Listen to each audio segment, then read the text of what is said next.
Jelas Pak Adnan. Baik. Oke, Assalamualaikum warahmatullahi wabarakatuh. Selamat sore teman-teman Waalaikumsalam. semuanya. Oke, hari ini kita akan melanjutkan materi dari pertemuan sebelumnya ya. Jadi kita sudah membahas atau sudah mengenal yang namanya quality gitu ya. Definisi kualitas itu seperti apa gitu. Kita sudah mempelajari. Nah, tahapan selanjutnya adalah kita akan mempelajari istilah-istilah yang disebut sebagai QA, QC, dan testing. Seperti itu. Nah, goal dari mata kuliah ini teman-teman itu adalah memastikan bahwa produk yang nantinya, yang sekarang ya, yang sedang kalian kembangkan itu harapannya supaya bisa dipastikan tidak ada error ataupun bug seperti itu. Kenapa kok perlu dipastikan? Supaya tidak sampai ada error-error yang eh, lepas di user seperti itu. Karena kalau sampai nanti ada defect yang ternyata lepas dari kita, kemudian ditemukan oleh user, itu akan potensi mendapatkan penilaian yang jelek, yang otomatis akan berdampak pada eh, penggunaan dari produk yang tidak maksimal seperti itu. Nah, di dalam menjaga kualitas sendiri itu terbagi atas tiga bagian ya. Jadi dikenal sebagai testing, kemudian quality control, sama quality assurance. Nah, biasanya teman-teman istilah ini sering sekali temui di dalam perusahaan ya. Ada yang bekerja sebagai tester, ada yang QC, dan juga ada yang sebagai QA officer atau QC officer seperti itu. Nah, ternyata ketika kita telaah gitu ya, testing QC sama QA itu adalah satu bagian yang dibedakan dari sisi ruang lingkup seperti itu, di mana testing menjadi ruang lingkup yang paling kecil, sedangkan QA itu adalah ruang lingkup yang paling besar seperti itu. Nah, bagaimana penerapannya kita akan bahas pada sore hari ini seperti itu. Yang pertama adalah testing. Jadi testing yang melakukan adalah biasanya adalah seorang tester ya. Jadi kayak tester atau orang-orang yang memang fokus pada pengujian seperti itu. Nah, testing sendiri itu fokusnya adalah bagaimana bisa menemukan defect yang sebanyak-banyaknya gitu. Baik itu defect dari sisi aplikasi yang sifatnya eh, apa namanya error ataupun defect yang sifatnya bug atau defect yang lain yang ruang lingkupnya jauh lebih besar. Misalkan dari sisi usability, dari sisi keamanan, dari sisi transmisi data dan lain sebagainya. Itu tugasnya dari sisi tester. Seperti itu. Bagaimana menumbuhkan defect yang sebanyak-banyaknya seperti itu. Nah, sedangkan di dalam software sendiri ada yang namanya QC officer.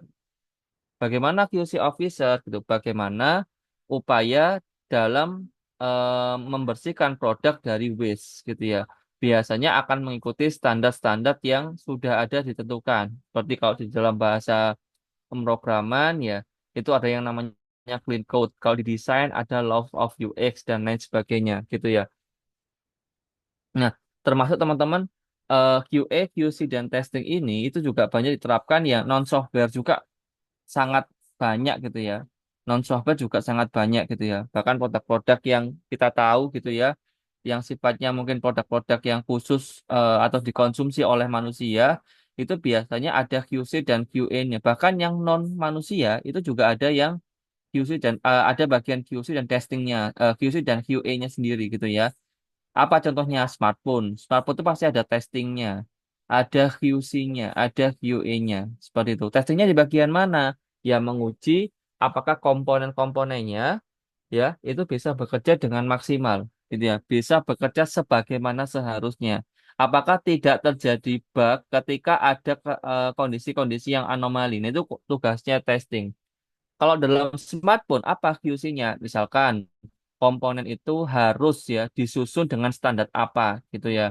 Atau bahannya itu dari apa.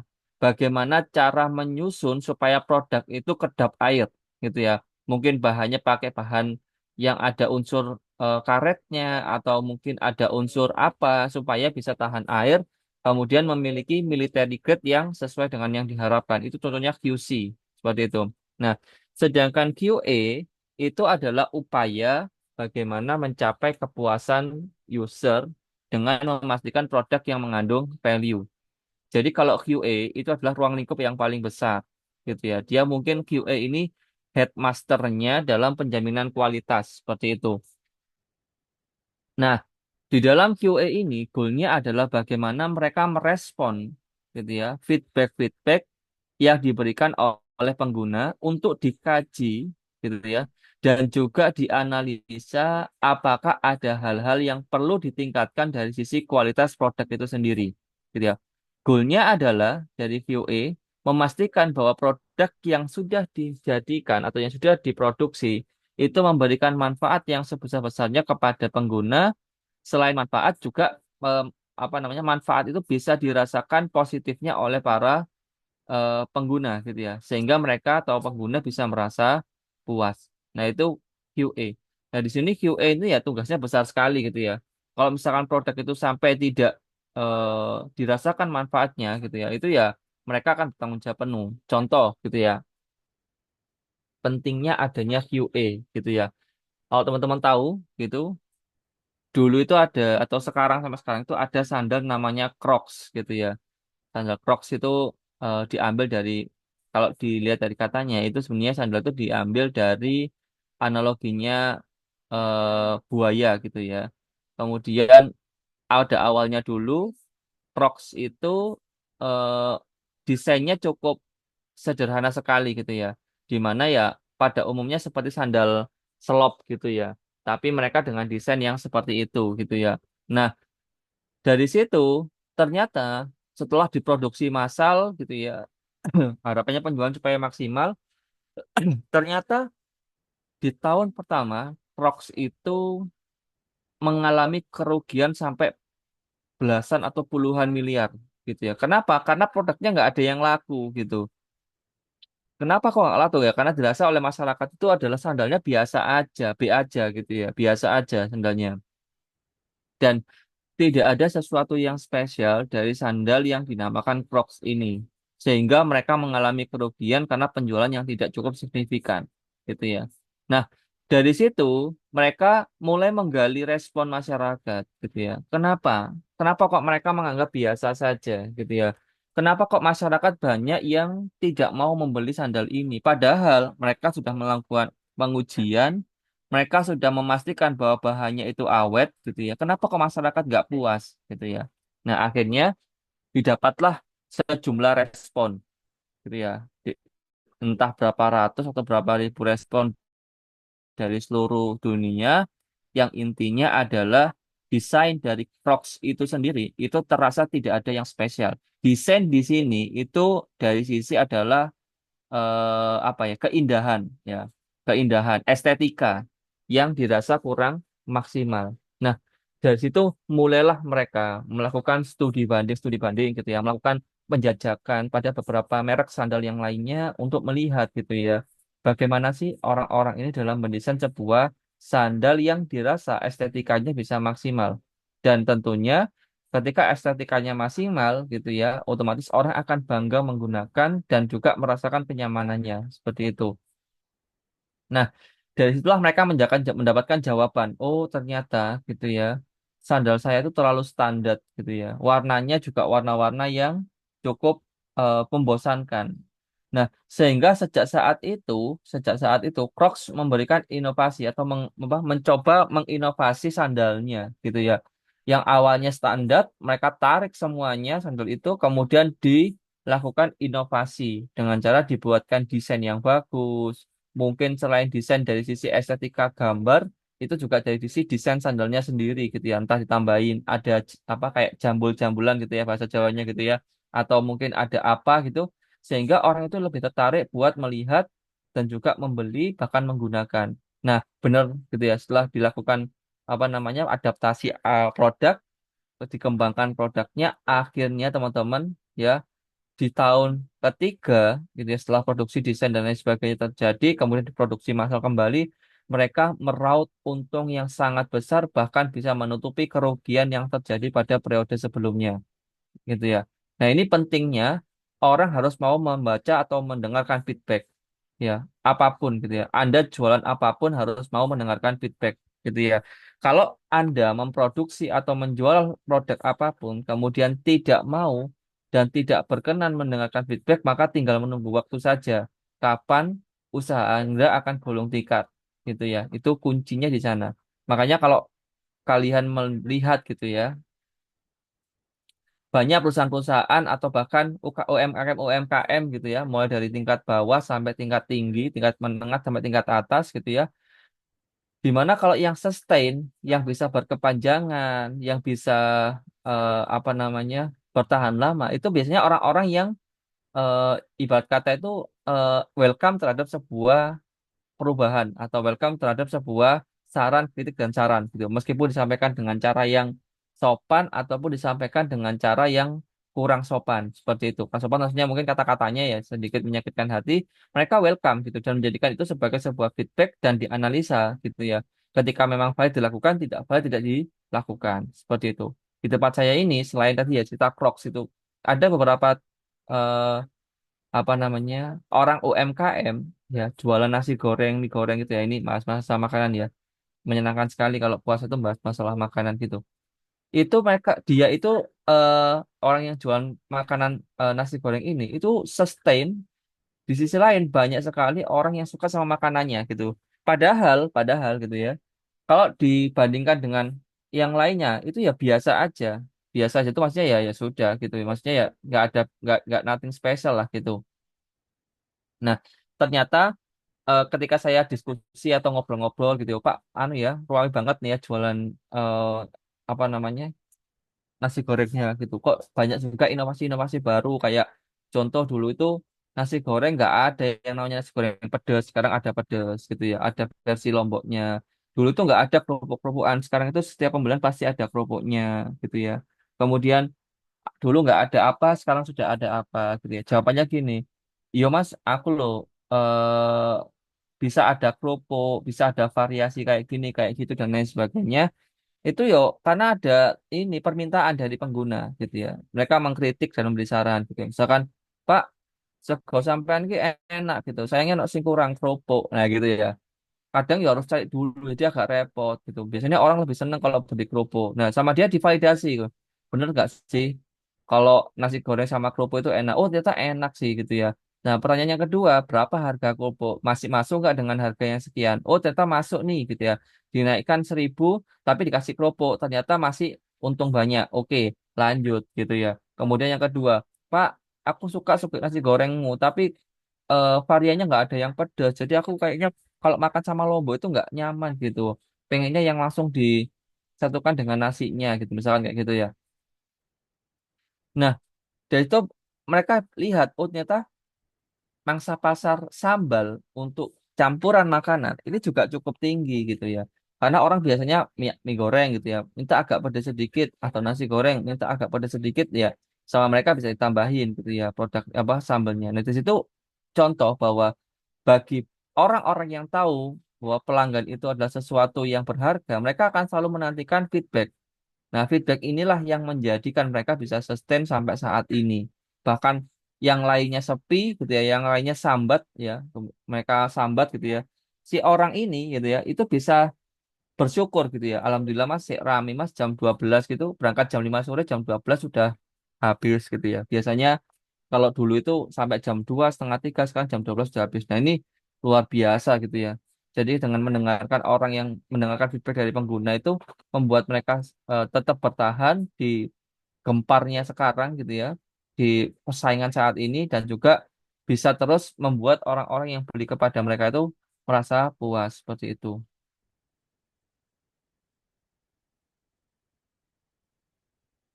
Validasi produk dengan kualitas rendah dapat menjadi jembatan untuk membangun produk pada produk berkualitas tinggi. Jadi ini intinya begini teman-teman, patut disadari gitu ya. Kalau sebuah produk itu tidak sempurna di awal, nggak apa-apa.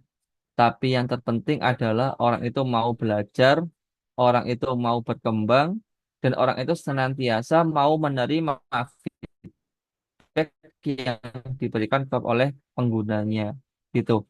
dan selalu mau untuk berimprovisasi diri. Lambat laun, soon gitu ya, dia akan menjadi produk yang jauh di atas apa yang diharapkan. Artinya kualitasnya sangat bagus sekali seperti itu. Nah, bahkan teman-teman, kalimat-kalimat yang seperti ini itu pernah disampaikan oleh Reid Hoffman. Jadi ini co-foundernya LinkedIn. Teman-teman mungkin di sini sudah familiar ya yang namanya LinkedIn gitu ya. Di mana itu adalah platform untuk sebagian besar HRD itu melihat potensi, pengalaman, dan kemampuan dari kandidatnya gitu ya. Kepo-kepo. Selain sosial media seperti FB atau Instagram atau TikTok gitu ya, HRD itu biasanya kepoin kandidatnya itu dari LinkedIn gitu ya. Nah, si Red Hoffman ini bilang ya, if you are not embraced by the first version of your product, you've launched too late. Jadi dia ngomong gitu ya, kalau kamu punya produk nih gitu ya, baru dirilis setelah kamu rasa sempurna gitu ya, dan kamu merasa bangga dengan produkmu yang di situ kamu butuh waktu yang sangat lama untuk menyelesaikannya, artinya kamu launchingnya terlalu terlambat. You have launched too late, gitu ya. Karena apa kok too late, gitu ya? Karena belum tentu sebagus-bagusnya produkmu yang kamu hasilkan tanpa iterasi tadi itu langsung valid, belum tentu. Bisa jadi ketika ketika kita rilis, gitu ya, padahal sudah sangat kompleks dan sangat lengkap sekali, itu user akan mengatakan, oh iya sudah bagus. Bisa jadi ada kemungkinan yang kedua gitu. Maaf Mas ini ya, banyak sih fiturnya tapi aku nggak pakai semuanya gitu. Nah itu akan menjadi luar biasa merugikan dari sisi ini ya talenta dan dari sisi tenaga dan waktu dan uang gitu ya. Makanya di mata kuliah ini seperti yang sudah kita lakukan saat ini teman-teman, kita seharusnya aware dan juga ya nggak ada masalah gitu dan bukan menahan sih. It's okay kalau seandainya kita merilis sebuah produk itu dengan kondisi yang mungkin belum sempurna. Tapi bukan berarti error atau bug loh ya. Bukan seperti itu. Belum sempurna itu mungkin fiturnya belum lengkap gitu aja. Tapi bisa memberikan manfaat meskipun masih minim gitu. Nah itu nggak ada masalah. Yang terpenting kita beriterasi dan juga kita terus mengembangkan produk kita seperti itu. Nah, setelah saya masuk di Pens, ceritanya gitu ya. Saya masuk di Pens gitu ya. Sebelumnya di industri, saya masuk ke Pens.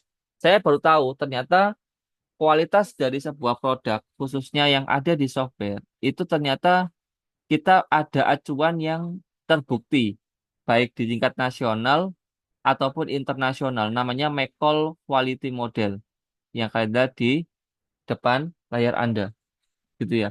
Nah, McCall Quality Model itu terbagi atas tiga grup besar, gitu ya. Namanya Product Operation, ada Product Revision, sama Product Transition, gitu ya.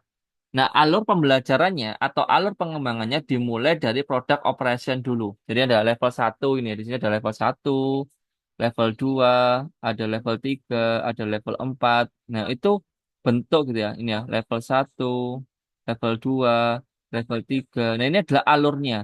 Bagaimana ketika kita menerapkan ya, berarti alurnya adalah dari operation dulu gitu ya. Kemudian ke revision, dari revision ke transition. Seperti itu. Nah, ini alurnya seperti itu. Di mana kalau MVP itu kewajiban yang perlu kita deliver adalah satu sampai level 3 saja. Jadi teman-teman, yang kita lakukan pada mata kuliah ini, kita itu hanya fokus pada tiga level aja, yaitu correctness, reliability, dan usability. Nah, apa itu nanti kita bahas setelah ini, gitu ya. Nah, setelah definisi, product operation adalah kategori yang menaungi aspek-aspek operasional atau jalannya sebuah aplikasi dalam kacamata user. Seperti itu. Intinya, segala bentuk kebutuhan operasional yang ada pada produk itu di mana mendukung jalannya sebuah aplikasi dari sisi kacamatanya user. Kemudian yang kedua, kategori yang besar kedua adalah product revision. Produk ini adalah atau kategori ini adalah kategori yang menaungi aspek-aspek kemudahan gitu ya dari sisi developer untuk melakukan revisi atau update kepada produk. Jadi kalau misalkan teman-teman ya, gambarannya seperti ini. Kalau operation intinya produkmu bisa jalan dan juga bisa memberikan manfaat tanpa ada kesalahan dalam penggunaan atau tanpa ada error dalam penggunaan itu sudah memenuhi product operation gitu ya. Kemudian kalau product revision itu adalah ketika kamu membutuhkan sebuah tambahan fitur atau perubahan fitur atau penyesuaian fitur, kamu bisa dengan mudah untuk melakukan tanpa harus takut produkmu akan menjadi tambah kacau. Nah, itu namanya product revision. Seperti itu. Atau yang ketiga adalah product transition gitu ya. Kalau product transition itu adalah kategori yang menaungi aspek-aspek transisi produk untuk dapat hidup pada environment yang berbeda. Contohnya ya, product transition adalah seperti extension yang ada di VS Code. Gitu ya, teman-teman kalau misalkan pengguna VS Code gitu ya, atau pengguna Chrome gitu ya, itu ada ada extensionnya. Jadi mereka bisa diinstal dan berjalan di environment si Google Chrome atau VS Code. Nah, library atau apps yang berjalan pada lingkungan yang lain, yang di luar lingkungannya mereka sendiri, artinya mereka sudah melewati pada kategori product transition, gitu ya. Itu namanya product transition seperti itu.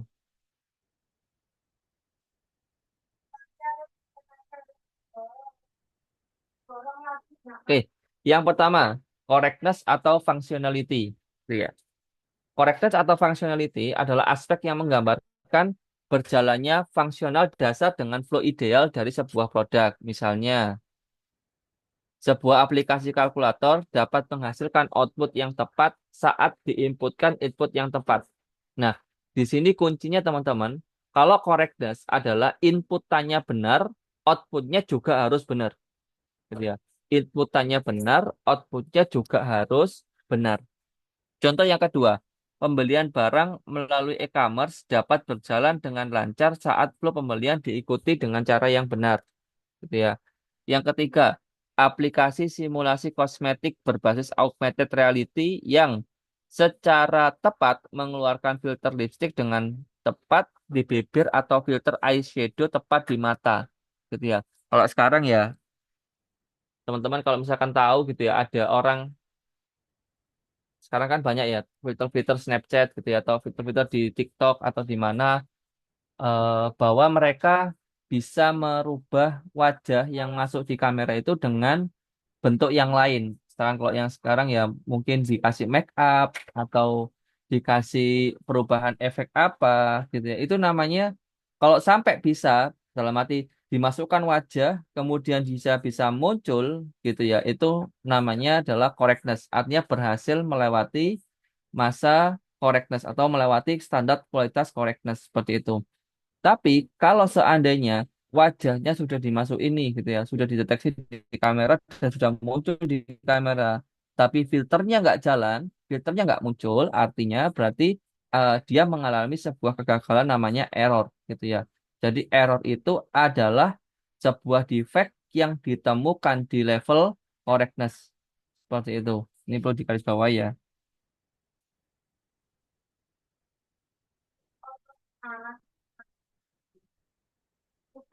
Oke. Selanjutnya yang kedua adalah reliability. Gitu ya. Reliability adalah aspek yang menggambarkan kehandalan produk saat user tidak mengikuti flow ideal. Jadi kalau nanti tadi correctness, dia harus mengikuti flow ideal. Sebaliknya, kalau reliability justru malah flow yang dilakukan tidak ideal. Misalnya, sebuah aplikasi kalkulator dapat menghandle inputan yang keliru. Jadi maksudnya gini, angka itu, angka kalkulator itu harusnya diisi dengan angka, gitu ya. Kalkulator harusnya diisi dengan angka. Bagaimana jika ternyata kalkulator itu diisi dengan huruf? Apakah mereka bisa tetap menghitung gitu ya? Kalau seandainya ternyata bisa menghitung dan hasilnya nggak tahu apakah benar atau salah, dia bisa muncul angka, maka bisa dikatakan bahwa aplikasi kalkulator itu mengalami bug gitu ya. Karena inputannya salah, tapi kok outputnya bisa mengeluarkan angka gitu ya. Itu artinya dia terjadi bug gitu ya. Harusnya bagaimana? Harusnya ya dia bisa ngomong nih, mohon maaf atau bagaimana kalimatnya, intinya your input is not valid seperti itu.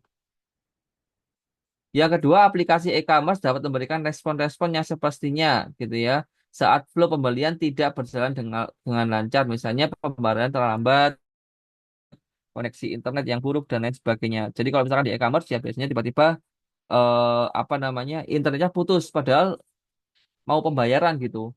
Nah, ini ya harus dipastikan gitu ya. Apakah datanya benar-benar sudah dikirimkan apa enggak? Kalau belum, maka aplikasi harusnya bisa ngomong, maaf, pembayaran Anda belum dibayarkan untuk apa namanya pembayaran bisa dilakukan dengan eh secepatnya dan juga dengan koneksi yang lancar seperti itu. Jangan sampai terjadian bahwa dia sudah apa namanya membayar, kemudian karena terjadi error, karena terjadi putusnya internet gitu ya, tiba-tiba statusnya berubah gitu ya, tidak statusnya tidak terbayar, tetap kembali tidak terbayar, tapi satunya berkurang. Nah ini nggak boleh. Artinya ada bug yang terjadi gitu.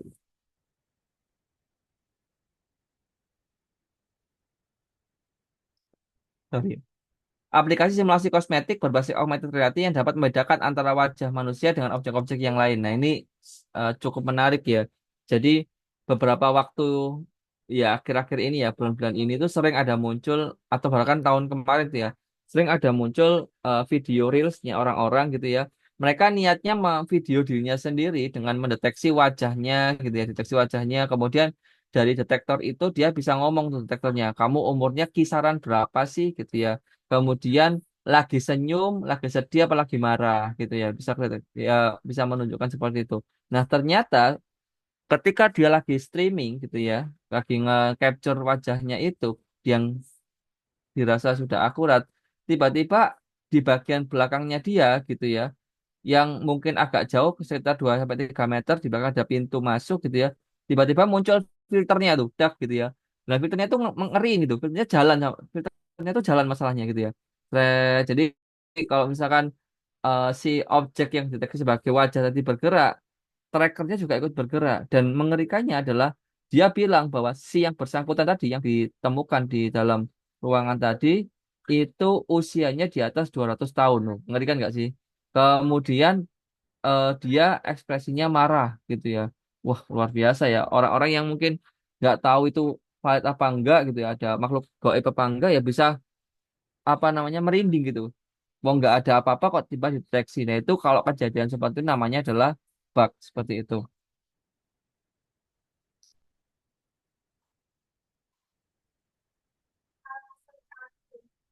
Nah, yang ketiga adalah usability. Usability adalah aspek yang menggambarkan kemudahan penggunaan untuk user. Misalnya, sebuah aplikasi kalkulator dapat memberikan kemudahan sesuai dengan segmennya. Misalkan penggunanya para pengguna awam maupun pengguna yang saintifik. Jadi kalau di dalam HP-HP Anda atau smartphone Anda, biasanya kalkulator itu terbagi atas beberapa jenis. Nah, salah satu dan salah duanya adalah komputer normal biasa dan komputer yang saintifik. Itu beda. Klik-klikannya beda, keperututannya juga beda. Seperti itu. Ya, ketika aplikasi game yang dapat membuat player mudah mengontrol karakter tanpa harus merasa frustrasi. Kalau sekarang ya banyak ya game-game yang kamu bisa kontrol dari sisi playernya sendiri. Contoh ya kalau dalam HP ada Mobile Legends gitu ya, ada apalagi ya game-game yang bisa dikontrol kalau di laptop ya ada GTA San Andreas atau GTA 6 atau apapun ya RDR gitu ya dan lain sebagainya atau mungkin aplikasi-aplikasi game yang sifatnya apa perang gitu ya. Itu kan juga sama itu ya. Mereka bisa ngontrol tanpa harus merasa frustasi gitu ya. Dan juga eh, orang-orang bisa menggunakan ya produk-produk contohnya ya produk kita yang kita sering gunakan apa misalkan Shopee gitu ya Tokopedia atau e-commerce yang lain gitu ya itu mereka bisa pakai gitu bisa gunain tanpa harus takut bahwa eh, apa akan melakukan kesalahan karena sistemnya sudah ada handlingnya sendiri dan juga diarahin gitu ya kalau misalkan mau beli arahnya seperti apa gitu ya kalau misalkan mau eh, melakukan perbandingan caranya gimana itu sudah ada caranya sendiri-sendiri gitu.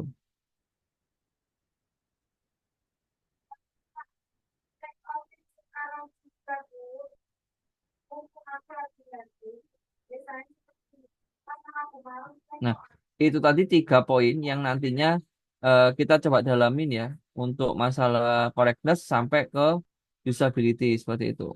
Nah, setelah ini kita akan membedakan ya, apa definisinya dari error, bug, ataupun defect gitu.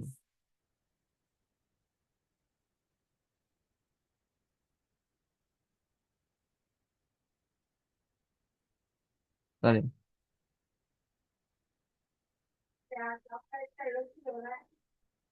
Nah, ada yang namanya error, bug, ataupun defect teman-teman. Jadi ternyata beda ya. Kalau dulu saya ngiranya itu error tuh ya bug gitu ya. Karena kan dulu kan, ono error, ada bug, kita anggap sama gitu ya. Terus ada juga defect sendiri. Nah, ini ternyata dibedakan gitu ya. Yang pertama, defect itu adalah segala hal yang dianggap cacat oleh user terjadi pada semua level. Apapun ya. Error itu juga bagian dari defect. Kemudian bug juga bagian dari defect. Seperti itu. Kemudian, yang kedua, error gitu ya. Error itu adalah kerusakan yang berakibat pada tidak dapat berjalannya produk atau tidak tercapainya fungsionalitas fungsionalitas dari dasar produk itu sendiri. Gitu ya. Artinya apa? Mereka ketika inputannya benar itu malah itu aja belum berhasil berjalan gitu ya. Contohnya tadi ya, kalkulator dimasukkan data angka, harusnya keluarnya juga angka dong gitu ya.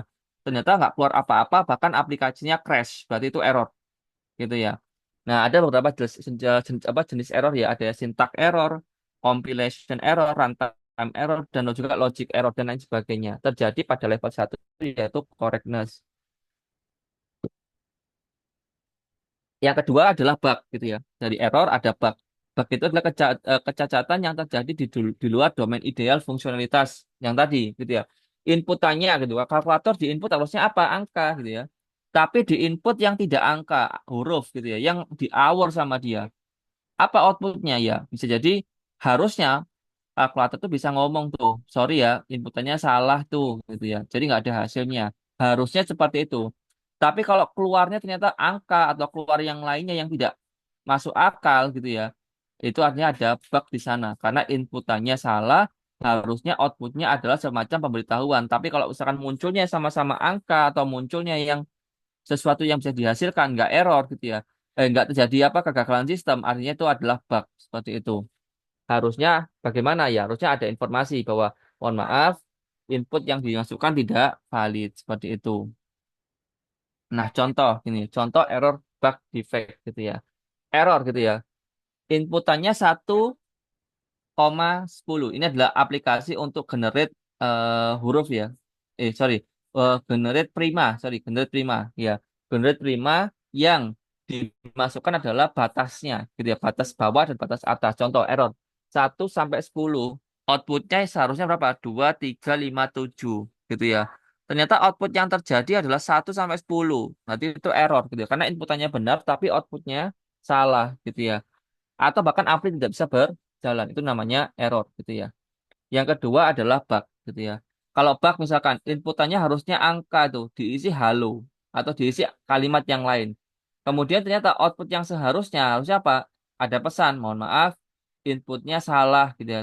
Inputnya tidak benar gitu ya. Ternyata output yang terjadi apa? 2, 3, 5, 7. Loh, kok benar gitu ya. Atau bahkan muncul angka. Nah, itu malah gak jelas gitu ya. Wong dimasukkan huruf kok keluarnya angka. Harusnya apa? Dikasih pemberitahuan, mohon maaf, inputnya harusnya angka seperti itu. Yang ketiga, defect gitu ya. Defect itu bersih dari error maupun bug.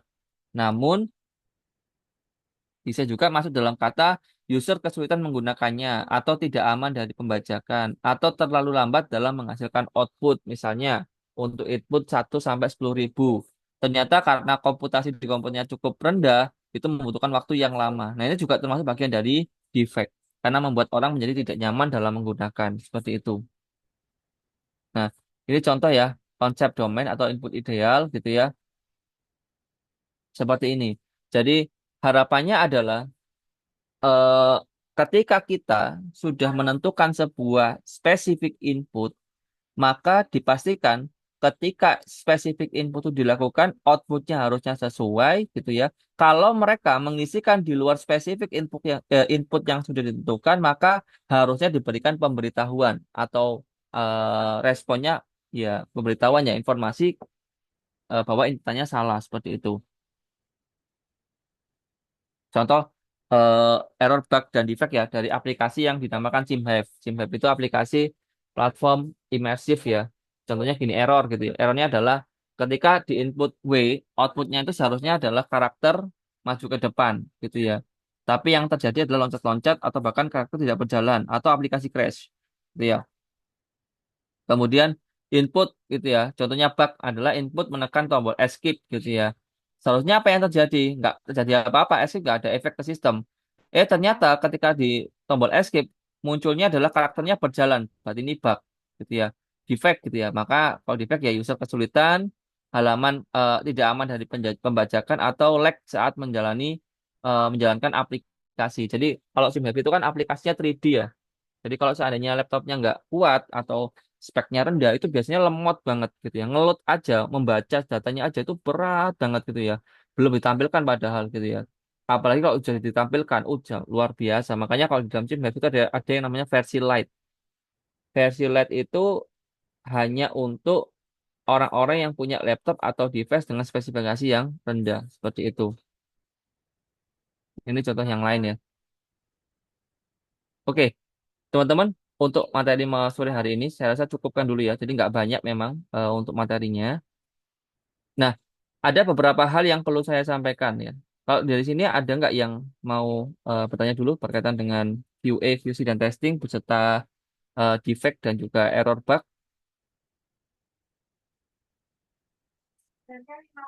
Nggak ada ya.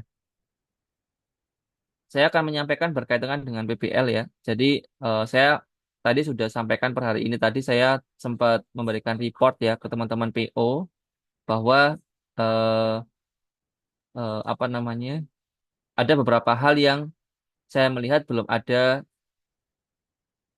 eh, para pergerakan. Saya pantau belum ada pergerakan pada development. Sebelumnya teman-teman saya perlu mengingatkan bahwa development itu development itu batas akhirnya sampai tanggal saya hmm, Dari Jawa Barat desa yang cinta. Yo, ayo dicek. Pengumuman dari Jawa sesuai yang kita sepakati kemarin bahwa pengembangannya adalah maksimal di tanggal 20 tanggal 7 ya. Berarti harusnya ya maksimal sebelum tanggal 13 pokoknya ya. Sebelum tanggal 13 berarti ya di minggu tanggal 7 sampai tanggal 13 maksimal development selesai itu setelah Lebaran gitu ya, setelah Lebaran. Nah, ini silakan nanti dikondisikan bagaimana bisa selesai di minggu setelah liburan Lebaran. Berarti sekitar tanggal 7 sampai tanggal 13 itu semua diselesaikan. Bahkan sebelum itu harusnya sudah selesai karena di tanggal 7 itu sudah waktunya untuk user review seperti itu. Nah, saya tadi melakukan recap ya. Jadi ada semacam recap ini saya tunjukkan aja. Ya teman-teman bisa sama-sama membaca gitu ya. Ini saya masih belum sempurna ya, masih saya lakukan beberapa hal. Jadi saya melakukan recap aja. Yang pertama judulnya dari masing-masing tim itu apa gitu ya. Ada beberapa yang ternyata masih belum ada feature komparatifnya gitu ya. Kayak ini, kelompok 8, kelompok 12, sorry, kelompok 13 sama kelompok 14. Nanti silakan teman-teman bisa melakukan apa namanya koreksi kembali ya. Datanya dikirimkan kembali seperti itu. Kemudian saya monitor lagi nih ya untuk yang sprint monitornya. Ternyata backlog yang saya share kepada PO itu masih banyak yang belum mengumpulkan atau belum diisi gitu ya. Sehingga silakan nanti diisi gitu ya. Di sini saya melakukan recap bahwa ya ini saya ambil gampang-gampangan ya dari apa yang sudah dimasukkan, saya lakukan analisa dan saya lakukan ekstraksi data aja. Sehingga muncul bahwa berapa persen orang yang sudah berapa persen backlog yang sudah task yang sudah diselesaikan, berapa yang belum. Dan itu saya landaskan sebagai sebuah progres seperti itu. Dan perlu dicermati bahwa ini data kasar ya. Jadi ini data yang sangat mudah dimanipulasi, tapi ya jangan sampai Anda memanipulasi karena kalau outputnya tidak sesuai dengan data itu kecurangan, ya tidak jujur gitu ya. Kalau saya lebih baik jujur daripada nggak jujur, karena kalau saya nggak jujur lebih nggak suka gitu ya. Nah ini kelompok 1 sama kelompok 5 belum mengisi gitu ya. Kelompok 9 sampai kelompok 11 backlognya belum diisi. Kelompok 13 sampai kelompok 17 juga belum diisi gitu ya. Loh, terus backup-nya dikirimkan kemana, Pak? saya belum menerima dan lain sebagainya. Backlognya saya kirimkan ke email yang mengumpulkan PPT gitu ya. Jadi kemarin kan ada yang mengumpulkan PPT itu ya. Itu saya apa grab itu isinya, apa saya emailnya dan saya kirimkan lewat situ gitu ya. Saya akan tunjukkan emailnya siapa aja yang kemarin saya kirimkan gitu ya. Ini ya. Jadi emailnya saya kirimkan ke email ini. Saya teman-teman bisa nanti silakan kalau misalkan meminta rekaman ya. Ini ya. Nah, kelompok satu ada di Mas Anang. Kelompok 2 Mas Baktiar. Kelompok 3 Mas Fajar Satria. Kelompok 4 apa sih Mbak Hayu atau Mas Ayu ya? Mbak Hayu Mardiasari. Mardisari. Kemudian kelompok 5 email yang menerima backlog ini adalah Mas Ridwan Taufik Rahman gitu ya.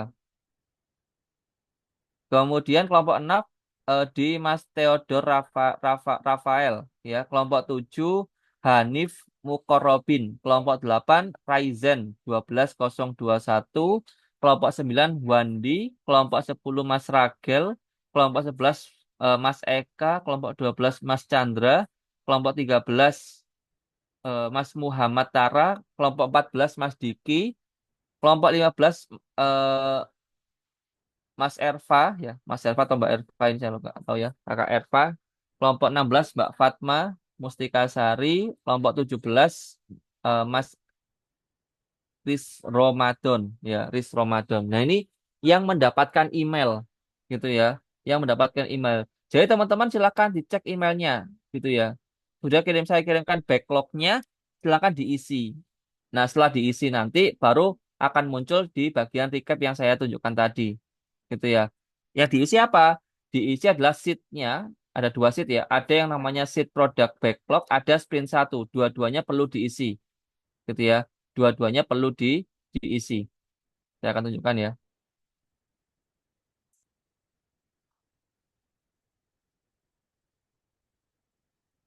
Nah, di sini ada product backlog ya. Nanti diisi product backlognya teman-teman. Diisi ini product backlognya. Silakan apa saja yang mau dikembangkan selama satu apa namanya? Selama satu sprint. Sorry, selama PDBL ya. Kalau product backlog itu selama PDBL. Yang kedua, sprint satu ini yang difokuskan yang mana, gitu ya. Kalian bisa isi backlog item mengambil dari produk backlog, tasknya apa. Saya sudah kirimkan contohnya, gitu ya. Di dalam chat itu ada contohnya juga, teman-teman bisa lihat, gitu ya. Teman-teman bisa lihat nanti kira-kira bagaimana contohnya dari apa namanya masing-masing ini ya masing-masing backlognya seperti apa supaya teman-teman bisa tahu oh ternyata seperti ini cara penempatannya gitu ya dan teman-teman bisa memappingkan juga kira-kira nanti bagaimana cara merancangnya juga. Nah, dari sinilah saya mengambil data dan menghitung progres kasarnya. Jadi itu saya nggak tahu ya realnya berapa persen tapi ya saya mengambil dari situ untuk saya nilai bahwa oh progresnya sudah berapa persen dan pastikan teman-teman di sini mulai dilakukan pembagian kira-kira eh, produk ini atau produk Anda dalam sprint satu itu eh, dihasilkannya seperti apa gitu ya. Gitu ya. Jadi harapan saya bisa diselesaikan dan saya memang nggak lama ya menyampaikan materi. Saya targetkan malam ini semua kelompok harus sudah mengirimkan backlognya ke apa namanya ke Excel yang sudah saya kirimkan karena akan saya lakukan monitor gitu ya. Akan saya lakukan monitor. Nah, nanti akan saya follow up dari PO ya teman-teman yang masuk di grup PO itu akan saya follow up ya sekitar kalau bisa malam ini ya malam ini ya karena kan sekarang malam malam Lailatul Qadar ya bagi yang mengatakan apa iktikaf gitu ya. Jadi saya kemungkinan akan melean tapi saya nggak tahu nanti memungkinkan nggak pegang laptop seperti itu ya. Dan nanti harapan saya jam 9 itu teman-teman sudah bisa atau final sudah bisa dikirimkan. Jadi sisa waktu yang ada ini silakan nanti berkoordinasi dengan Mas Ragel bisa membuat breakout room untuk berdiskusi eh, memindahkan itu ke dalam Excel-nya. Ya, file Excel-nya sudah saya kirimkan ke masing-masing PIC atau PO-nya sesuai email yang tadi saya dapatkan di pengumpulan ideasi. Gitu ya. Silakan dikerjakan dan juga nanti bisa direportkan ya kalau sudah supaya saya bisa lakukan penilaian seperti itu atau saya lakukan monitoring gitu ya. Dari sini ada yang mau tanyakan teman-teman? Jadi yang kemarin teman-teman sudah mengerjakan di Jira, di Trello, dipindah ya. Dipindah itu dalam arti ya disinkronkan datanya di Excel-nya. Supaya saya bisa melihat dan memastikan bahwa datanya benar-benar bisa terisi gitu. Oke, sambil menunggu ada yang bertanya apa enggak, silakan absen dulu ya. Sih, tak buka belum tak buka ya. Tak buka dulu absennya.